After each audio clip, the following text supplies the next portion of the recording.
ಬಾರಿ ಹಾಕಿದ್ರು. ಹಿಂದೆ ಒಂದು ಬಾರಿ ಈ ಬಾರಿ ಒಂದ್ಸರಿ ಎರಡನೇ ಬಾರಿಗೆ ಬಂದ್ರು ಸಭಾಧ್ಯಕ್ಷರ ಆಗಮನ.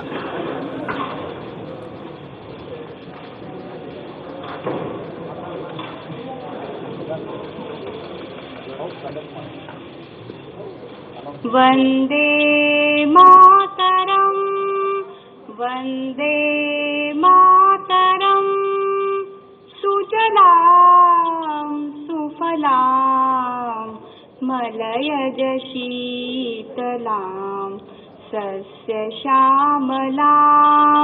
ಮಾತರಂ ವಂದೇ ಮಾತರಂ ವಂದೇ ಮಾತರಂ ಶುಭ್ರಜ್ಯೋತ್ಸ್ನಾಂ ಪುಲಕಿತಯಾಮಿನೀಂ ಫುಲ್ಲಕುಸುಮಿತ ದ್ರುಮದಲಶೋಭಿನೀಂ ಸುಹಾಸಿನೀಂ ಸುಮಧುರಭಾಷಿಣೀಂ ಸುಖದಾಂ ವರದಾಂ ಮಾತರಂ ವಂದೇ ಮಾತರಂ ವಂದೇ ಮಾತರಂ.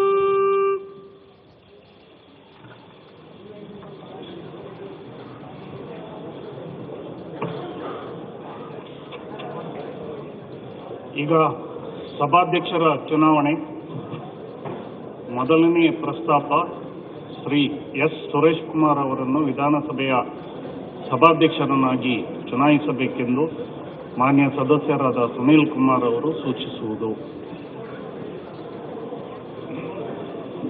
ಮಾನ್ಯ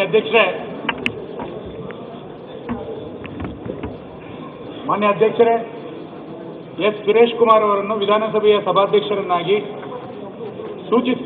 ಚುನಾಯಿಸಬೇಕೆಂದು ಸೂಚಿಸುವುದಿಲ್ಲ. ಮಾನ್ಯ ಸಭಾಧ್ಯಕ್ಷರೇ, ಅದಕ್ಕೆ ನನ್ನ ಒಪ್ಪಿಗೆ ಇದೆ. ಸೂಚಿಸುವುದಿಲ್ಲ ಎಂದು ಹೇಳಕ ಕಾರಣ ಅದನ್ನು ಹಿಂಪಡೆಯಲಾಯಿತು, ಕೈ ಬಿಡಲಾಗಿದೆ.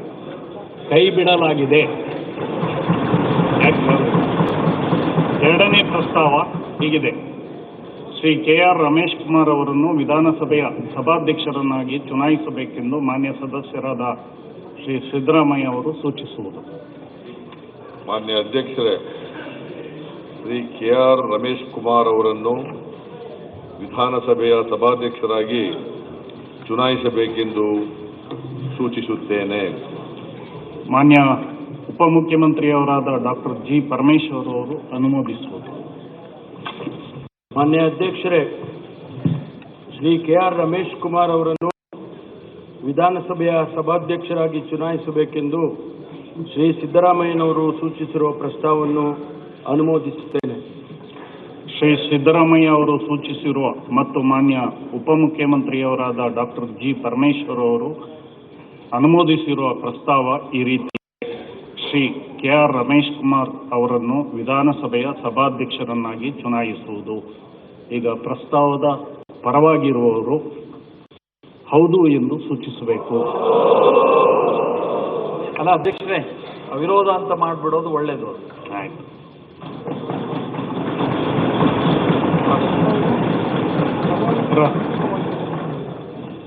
ಪ್ರಸ್ತಾವವು ಸರ್ವಾನುಮತದಿಂದ ಅಂಗೀಕಾರವಾಗಿದೆ. ಶ್ರೀ KR ರಮೇಶ್ ಕುಮಾರ್ ಅವರು ವಿಧಾನಸಭೆಯ ಸಭಾಧ್ಯಕ್ಷರಾಗಿ ಸರ್ವಾನುಮತದಿಂದ ಆಯ್ಕೆಯಾಗಿರುತ್ತಾರೆಂದು ಈ ಮೂಲಕ ಘೋಷಿಸುತ್ತೇನೆ. ನೂತನ ಸಭಾಧ್ಯಕ್ಷರಾಗಿ ಆಯ್ಕೆಗೊಂಡಿರುವ ಶ್ರೀ KR ರಮೇಶ್ ಅವರನ್ನು ನಾನು ಹೃತ್ಪೂರ್ವಕವಾಗಿ ಅಭಿನಂದಿಸುತ್ತೇನೆ. ಈಗ ಮಾನ್ಯ ಸಭಾನಾಯಕರು ಮತ್ತು ಮಾನ್ಯ ವಿರೋಧ ಪಕ್ಷದ ನಾಯಕರು ಶ್ರೀ KR ರಮೇಶ್ ಕುಮಾರ್ ಅವರನ್ನು ಸಭಾಧ್ಯಕ್ಷರ ಪೀಠಕ್ಕೆ ಕರೆದುಕೊಂಡು ಬರಬೇಕೆಂದು ಕೋರುತ್ತೇನೆ.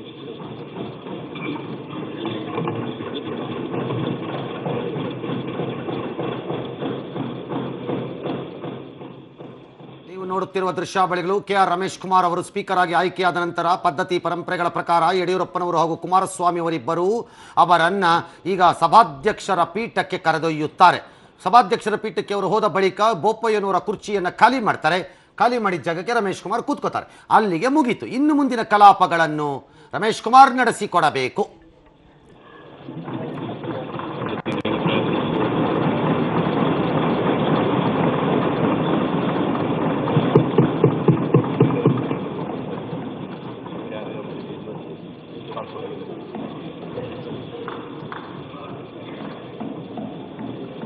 ಬರೆದಿದ್ದೀನಿ.